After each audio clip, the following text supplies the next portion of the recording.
pa lang ngayon, ang dami ng tao dito sa Binondo.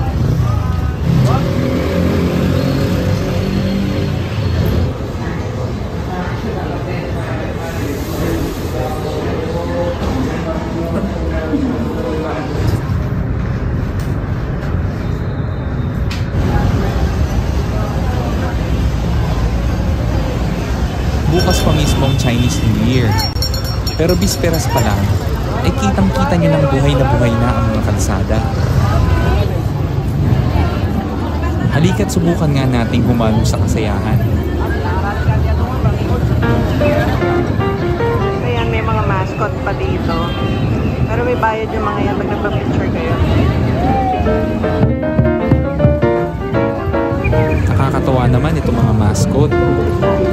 Game na game pa rin sila kahit nakabilad sa araw. Makapagpa-picture nga.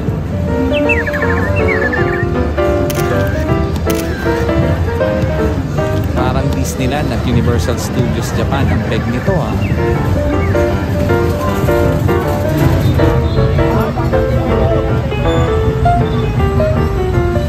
Bungad pa lang ng umpin, kabilaan ng mga nagtitinda ng mga pampaswerte.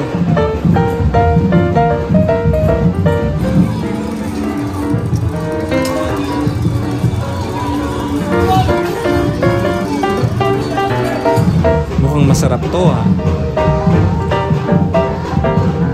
Siyempre, umorder na rin tayo ng maiinom.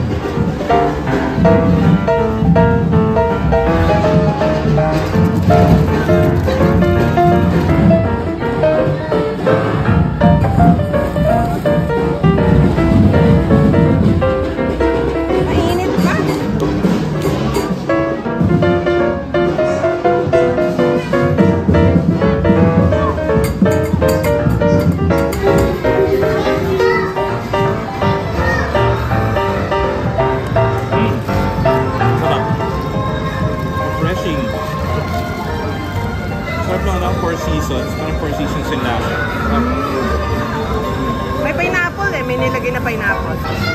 Anong flavor nito? Lemongrass. Lemongrass.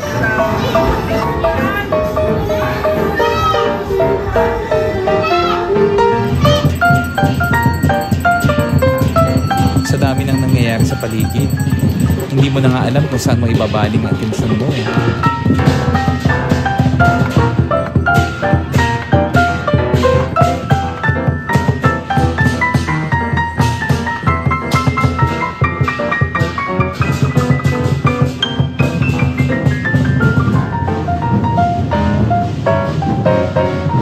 Pati mga bata, may sarili na rin silang lion dance.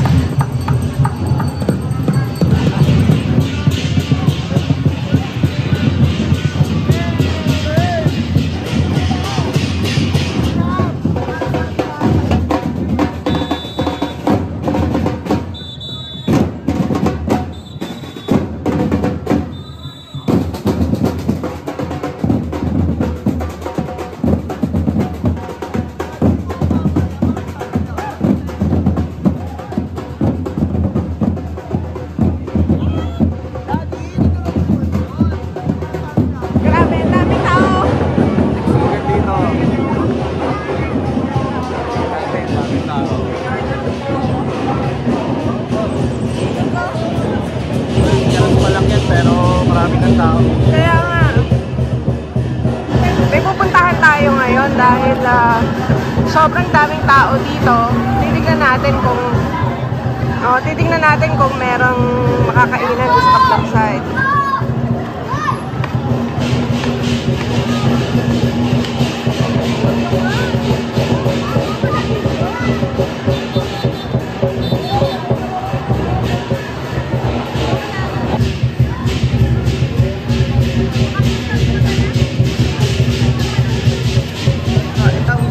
Kapag bisperas. Sigurado mas maraming tao bukas. Kaya nagpunta na tayo ngayon para magsimula na natin ma-enjoy okasyon. Actually, first time namin dito ng bisperas. Diba? Kaya tayo nag-stay ngayon dito. Check-in tayo sa hotel. Para hanggang gabi, makover natin ito. Ayan.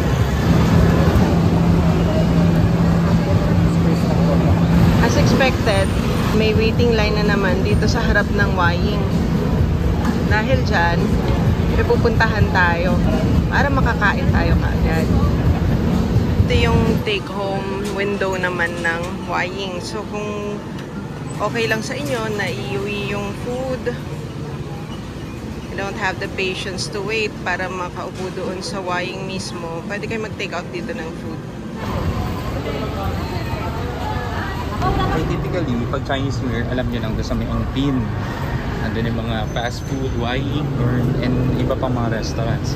Pero yung pupuntahan natin ngayon, the other side of Binondo naman, which is sa may Masangkay Street.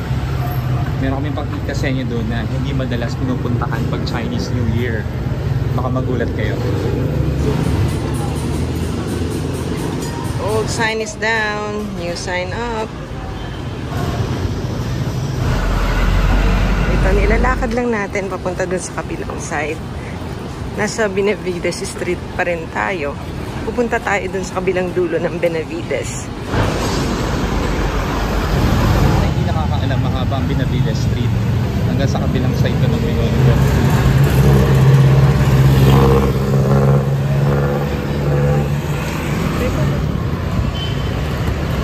Tangin nyo, mas ano dito, mas peaceful banda rito. Wala yung hordes of people.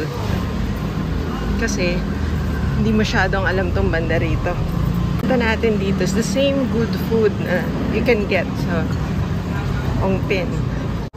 So ito yung Hope Christian High School. Dito ako nag-aral ng elementary tsaka ng high school. Karamihan ng mga Filipino-Chinese dito nag-aaral. So suyurin natin yung area kung ano pa mga restaurants na pwede natin makainan dito. Ito yung kaharap mismo ng Hope Christian High School. So makikita ninyo, dito pa lang marami nang pwedeng kainan. Ayun yung pupuntahan natin na una ngayon. Kamihan ng mga nagpo-food trip ng Chinese food doon sa Waying, doon sa kabilang dulo ng Benavides nagpupunta. Siguro, hindi sila masyadong aware na meron isa pang Waying dito sa kabilang dulo naman ng Benavides Street. Maraming hindi nakakaalam, 1999 pa tong Waying na to dito. Nag-aaral pa ako sa Hope. Nandito na to. Kaya long established food spot na to dito sa may Benavides Street. Tara, kain tayo.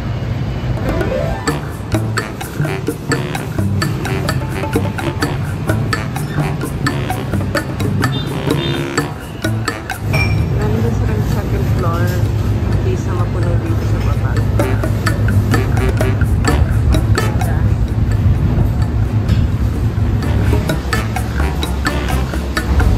Kanina nakita natin yung sa kabilang Waying, ang haba ng pero dito sa Benavides Street yung kaya nakachak pa tayo today.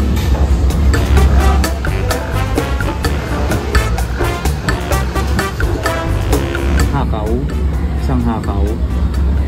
Ano yung beef wonton ba?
Sobrang sarapan kami kaya ito in-order ulit namin.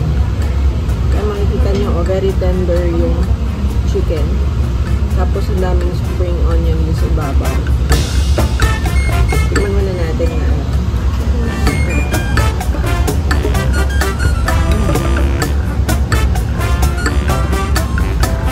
it's okay.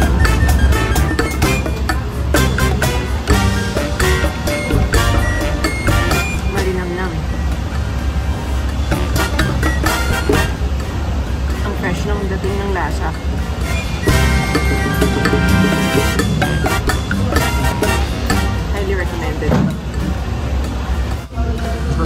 chicken pag nilagyan niyo nito. Red vinegar.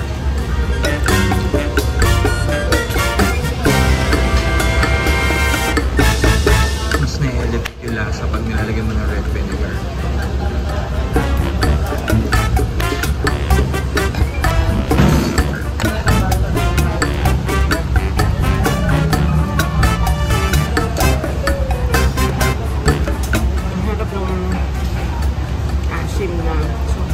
Dun sa white chicken. So ito naman yung roast duck with noodles. Tikman natin yung duck. Medyo palaban yung meat. Ano ko na lang. Just typical sa mga duck. Medyo muscular yung nila, yung texture. Ano na lang natin. Hanguin ko na.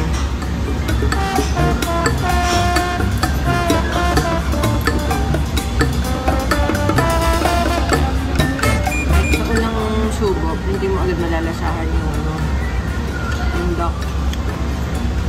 Pero as you chew, lumalabas yung lasa niya. Malinamnam. Nalalaman mo agad na duck yung meat.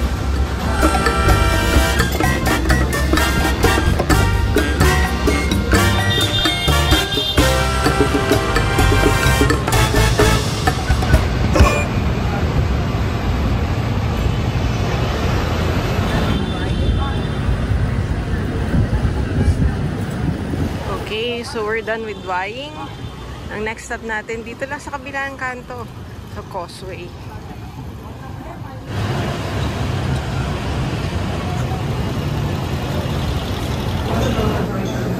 Green curry.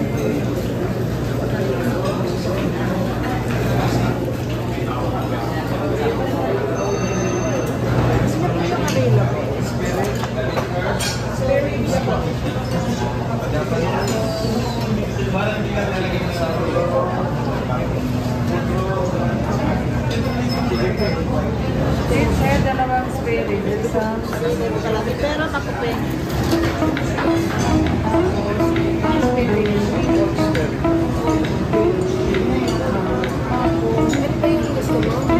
Green curry.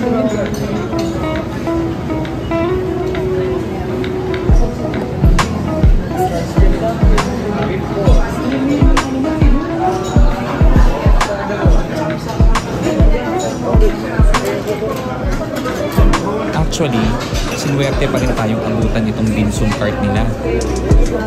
Itong tatlong kinuha namin, ito yung mga best sellers nila.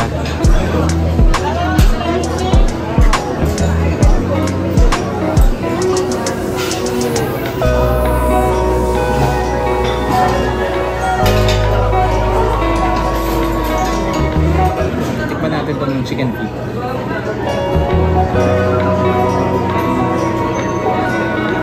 Siyempre, tikman natin, lagyan natin ng toyo.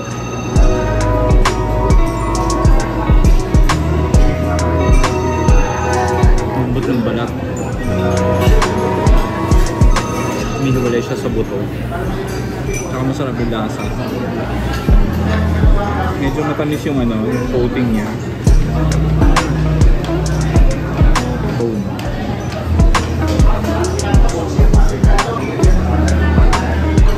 Halos nasisip mo yung balat eh. Halos nasisip mo sa sa lambot yung balat.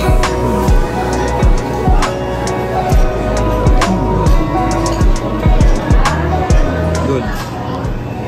Recommended. Highly recommended. Spare ribs.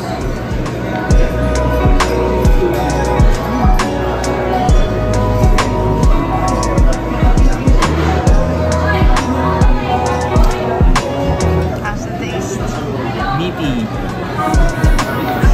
Sarap. Best seller ng ng Causeway.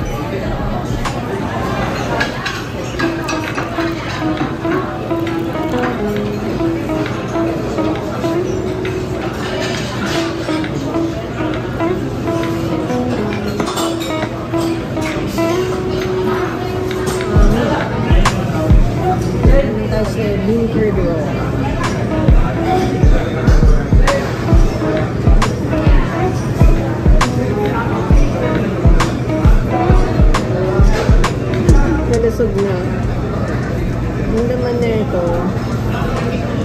Ayan, may pork sa loob. Minced pork.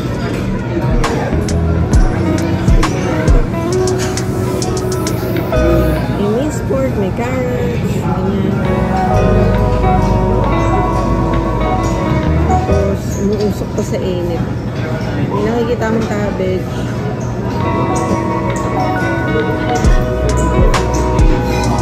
Lupis yung wrapper niya.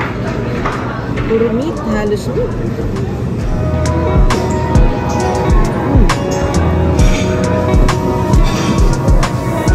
Isang nasa yung pork niya. Ano? Habang lambot. Ang init lang. Kasi tuloy-tuloy nila i-steam eh. Sobrang lambot. Thank you. Lemonade kasi para mabilis bumaba yung pagkain.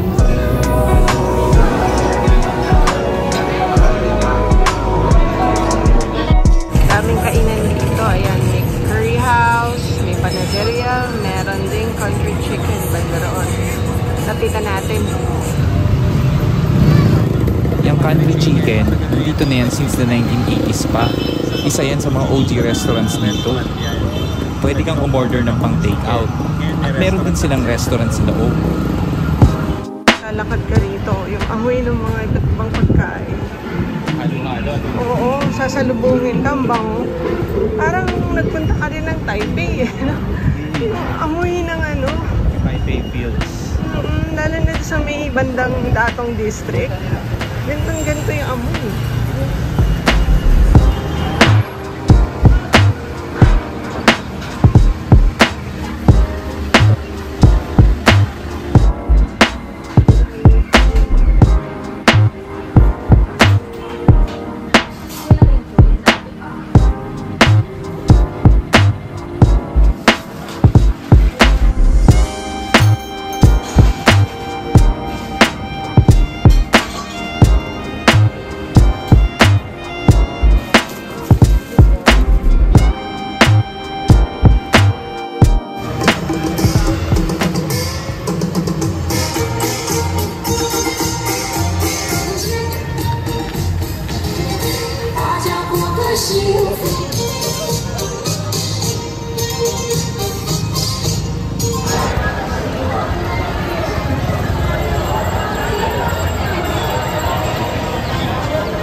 Ka na talaga rito. Marami rin makikisalubong sa bagong taon. Ang shop dito, overtime sila. Nakabukas. So maraming mabibilhan dito ngayon ng mga calendars, charms, ganyan. Na pumupwesto dito sa sidewalk ngayon ng mga hindi Chinese related na mga items yung mga benta nila.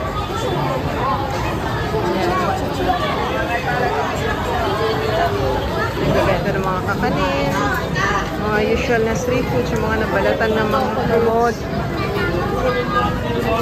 Diba yung veggie select, no? Daming Punta kayo sa Kitson? Yan. Daming tao, sobra. Dalawang bakit? Saan niya tayo pupunta? Mga gamit nyo, sa mga panahon ngayon, tulad nitong Chinese New Year, maraming tao, pakig-alerto lang po tayo sa paligid natin, pakiramdaman ng mga katabi, lalo ng inyong dala, yung mga kakaliba yung ilok, galaw, hindi nyo yung mga gamit nyo, hindi po kayo,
Number 18 po, 18.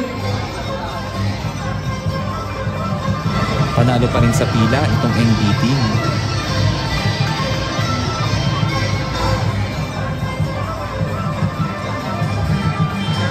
Nasa 4 na nga ang pila dito. Meron sa main store, sa Shake, sa Binondo Bites, at sa Fortune Dumplings.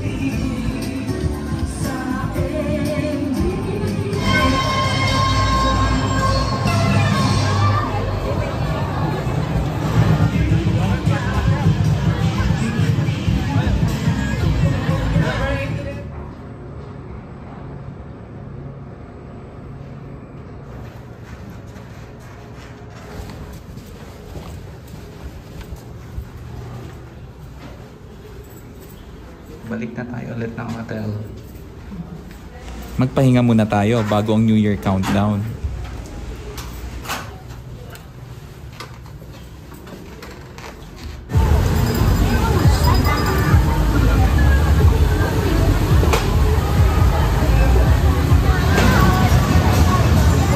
Andito ngayon tayo sa Plaza San Lorenzo Ruiz.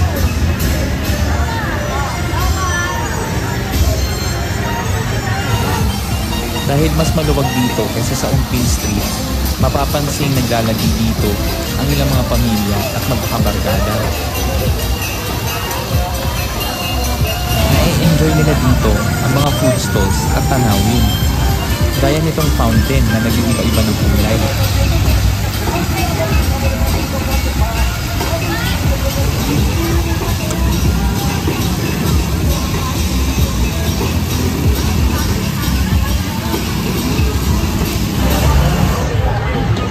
Bigit sa mga nandito itong lantern tunnel. Salit-salitan nga ang mga nagse-selfie.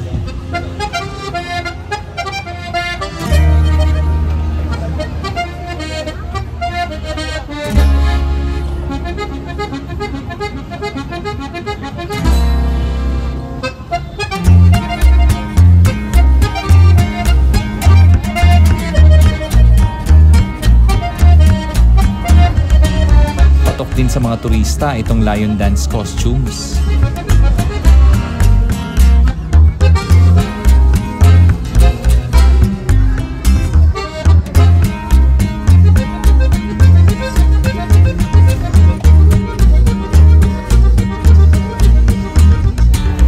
Karamihan sa mga nakapwesto dito ay nagbebenta ng Filipino street food.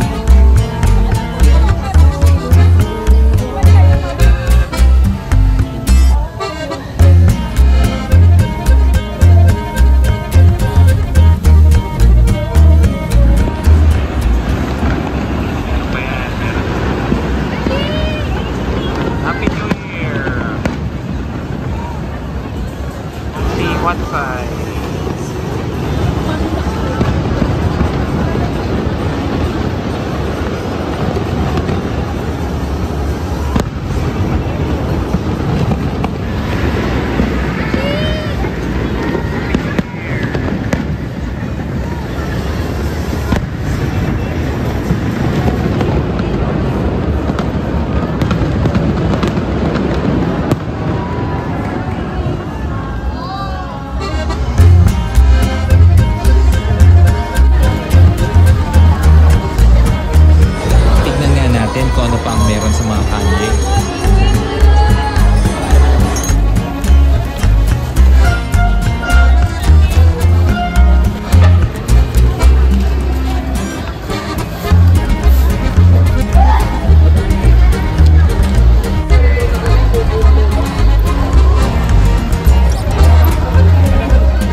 expected ay mas maraming tao ngayon.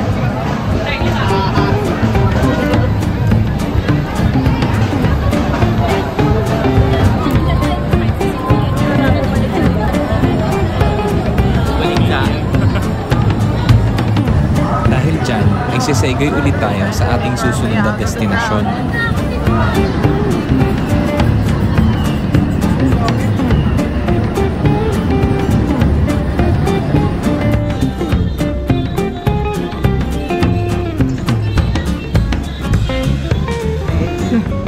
Yeah. We're escaping again the craziness in Binondo. Papunta ulit kami sa Masangkay. May isa pa tayong restaurant dun na papakita. Tignan na. Kasi sa gabi kasi nauna tayo ng gabi sa sila. So hindi na natin sila nakainan. So try natin sila ngayon lunch. Mag-early lunch tayo. So Hawan restaurant. So, see you there! Para sa breakfast natin, dito tayo sa Hawan. Ito na siguro ang pinakamatagal na restaurant sa buong Masangkay. Guys, this is the restaurant we're talking about. And walang tao sa loob masyado. Sakot.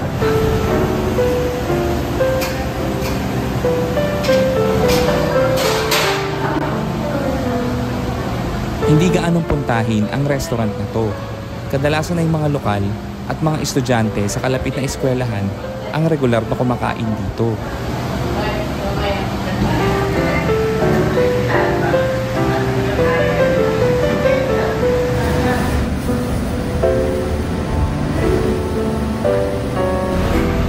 Tinuturing itong typical na local eatery o karinderya. Pero ang totoong dinarayo dito ay ang kanilang classic na maki at siopaw.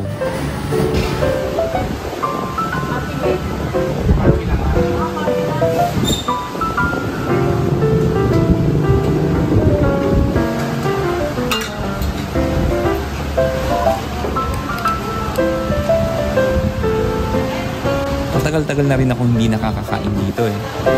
Sa pagkaalala ko, ganito pa din ang itsura sa loob ng restaurant. Kita nyo naman, pati menu board nila, vintage na. May ibang vibe na binibigay ang Hawan. Parang kala mo nasa lumang Taiwan o Hong Kong ka.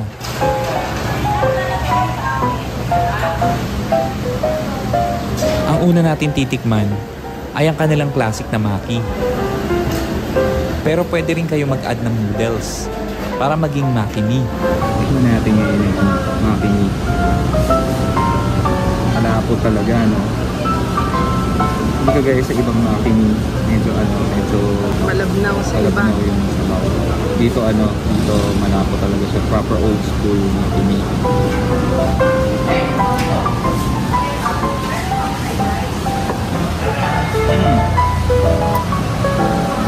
Naalala ko ito nung elementary kami. Usually ito yung binibigay sa amin ng parents namin pag may sakit kami. Parang ito yung recovery food namin nun.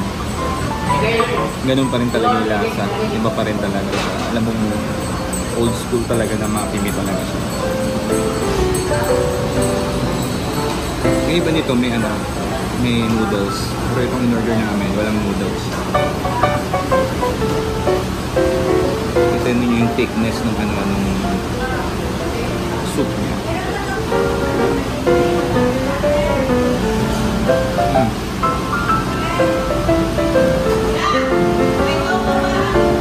Highly recommended na from Manila. Gusto tayo ngayon yung Hawan.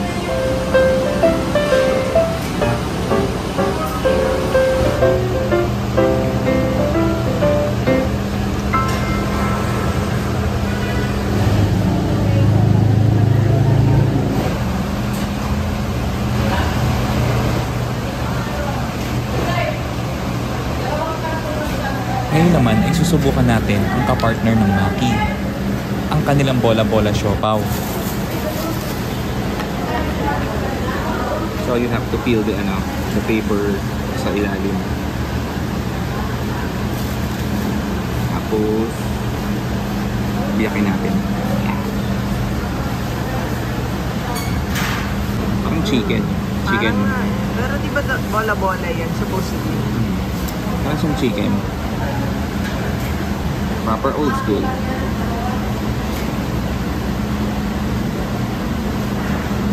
Gawin natin ang sauce. Then,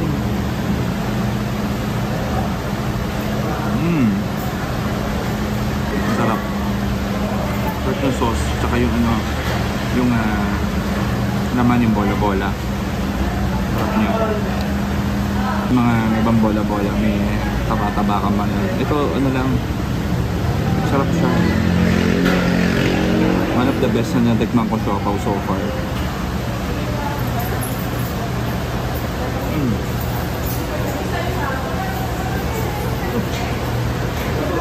That's how you do it.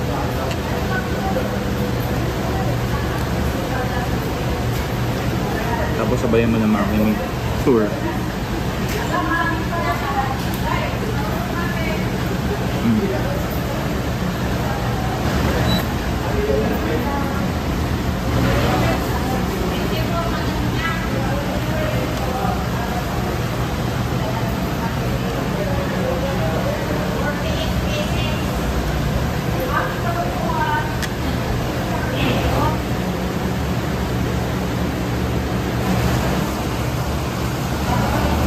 Ito naman yung kilala nilang drink dito, yung soya milk. Ano talaga old school, wala pang label eh. Talagang sila yung gumagawa.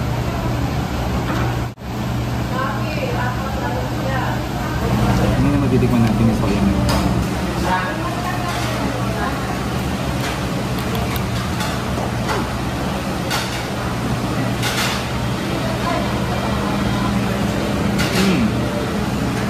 Hindi siya ganun matamis. Actually makapaw.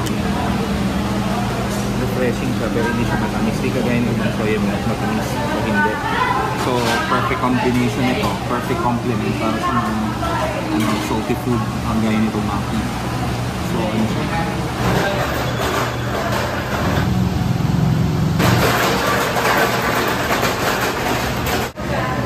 Siguradong babalikan namin ang Hawan para tikman ulit ang kanilang iba't ibang comfort food.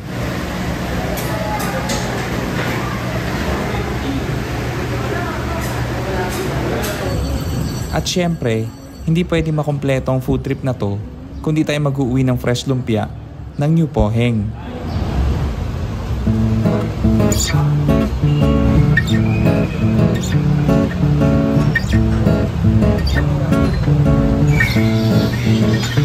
Bukod pala sa fresh lumpia, marami pa silang mga pagkain na pwede nyo ring itry.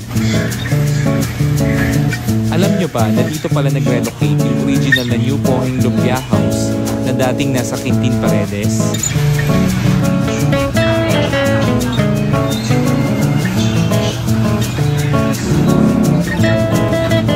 Ang alam nilang branch sa atin dun sa ano eh, dun sa may Carbajal Street. Hindi pa masyado namin nakakalam na may branch kayo dito, no?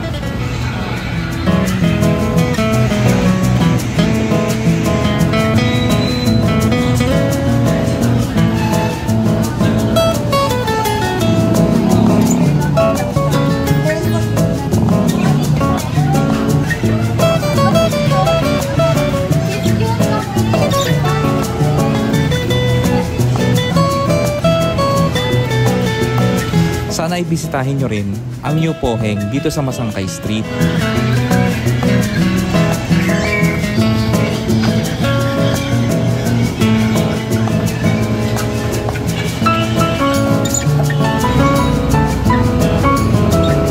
At para sa last stop natin, tara at mag-take out muna tayo sa Country Chicken.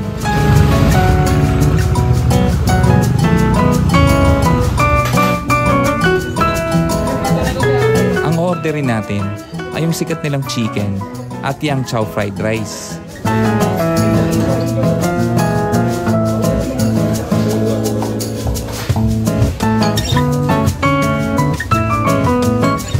Bukod pala sa chicken, ay marami din silang ino-offer ng mga food products na pwedeng gawing pasalubong.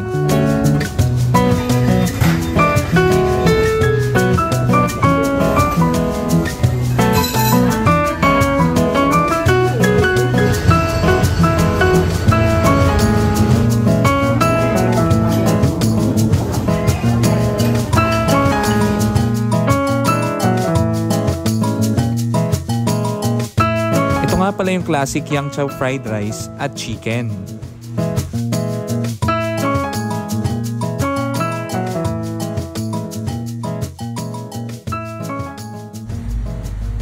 Ito nga pala yung binili namin lumpia dun sa New Poheng Lumpia sa Masangkay branch.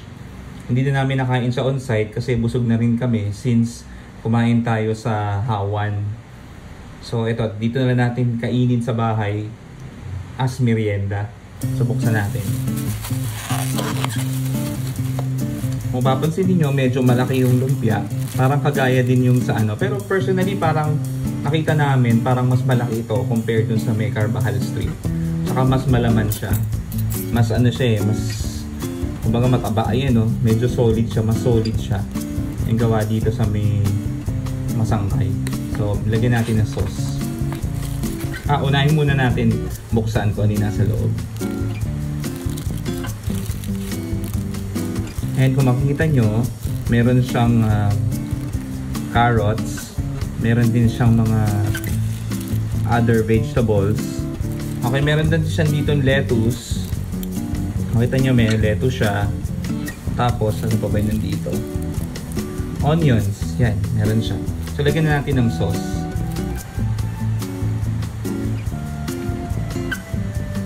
Medyo thick yung sauce niya.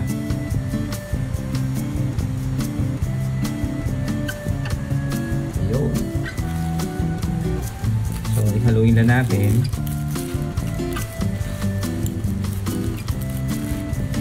Ayan. Tapos, tikman natin.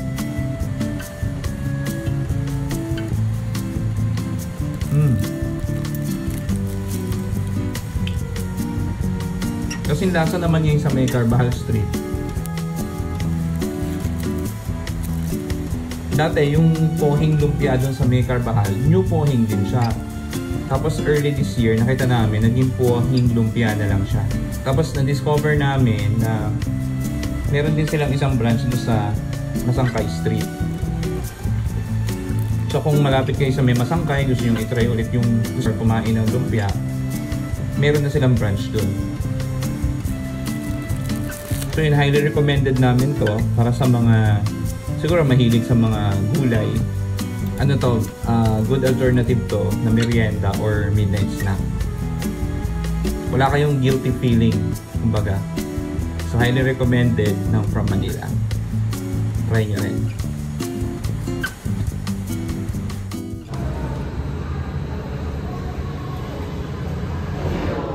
Gaya ng ipinangako namin, bibigyan namin kayo ng room tour sa aming tinuluyang hotel, ang Red Planet.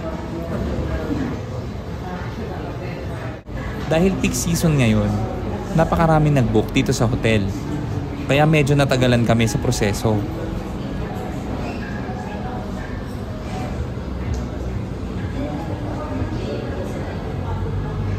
Nakapag-stay na kami sa ibang branch nito nung kumuha ako ng US visa. Maganda naman ang naging experience namin, kaya dito ulit kami nag-book. Dito naman kami sa Binondo branch nila.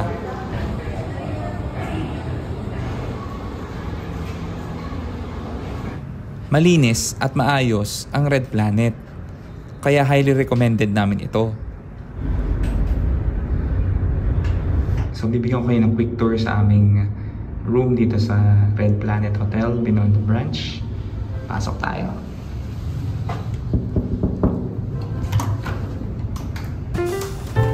Hello. Si Isa. Ayan. So, ito yung aming room. Merong ditong malaking full body mirror. Ayan.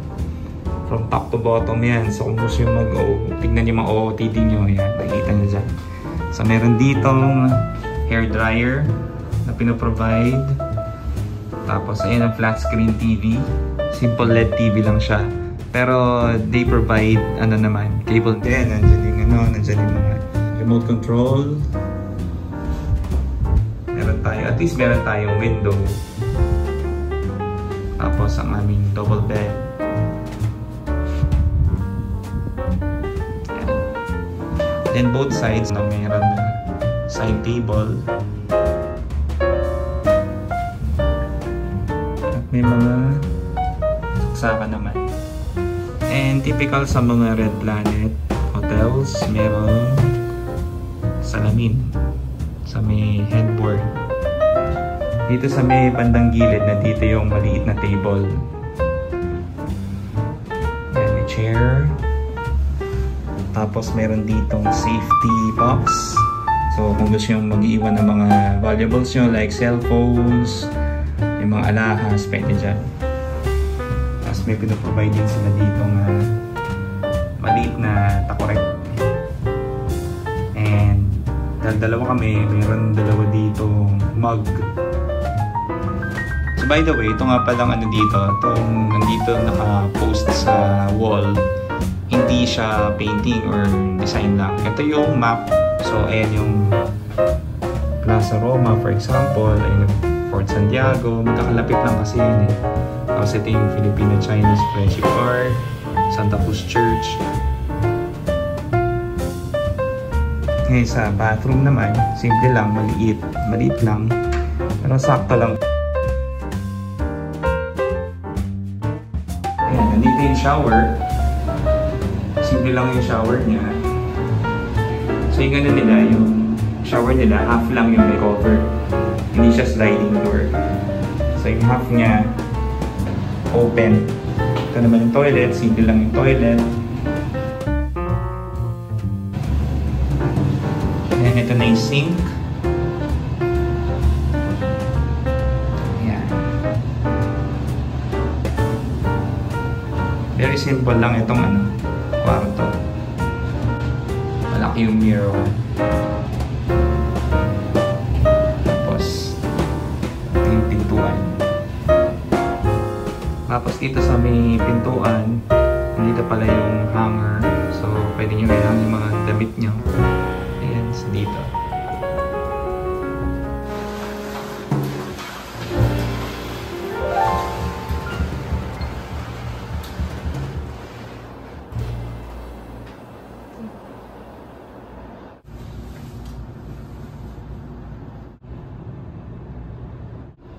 Ito actually, yung care kit nila, care package nila, hindi ito kasama sa room. Kailangan mong bayaran ito doon sa lobby. 45 pesos isa, kumuha kami tig-isa. So, hindi sila nag-charge daw ng ganito doon sa room fee.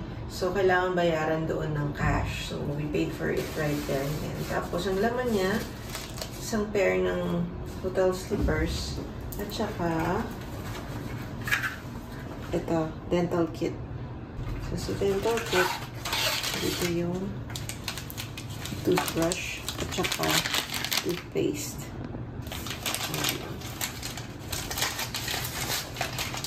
Ito yung kasama. Ito yung laman. Toothpaste. Ngayon lang ako nakakita ng ganyan. Tapos, bamboo na toothbrush. Yung toothpaste, no? Yan, fresh mint. Kakaiba. Ayan. So, yun yung laman ng kanilang care kit. Ready to go! Let's go! One of the good points dito sa Red Planet Binondo is meron siyang 7-Eleven dito sa ilalim.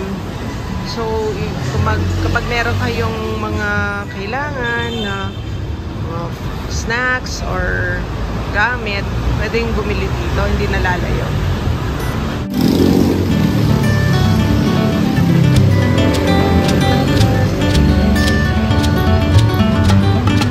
This hotel is conveniently located along Juan Luna. Malapit lang ito dun sa rotonda ng Chinatown. And on the other side, ito na yung papunta doon sa may ferry. Ito na yung papunta doon sa may Cafe 1919.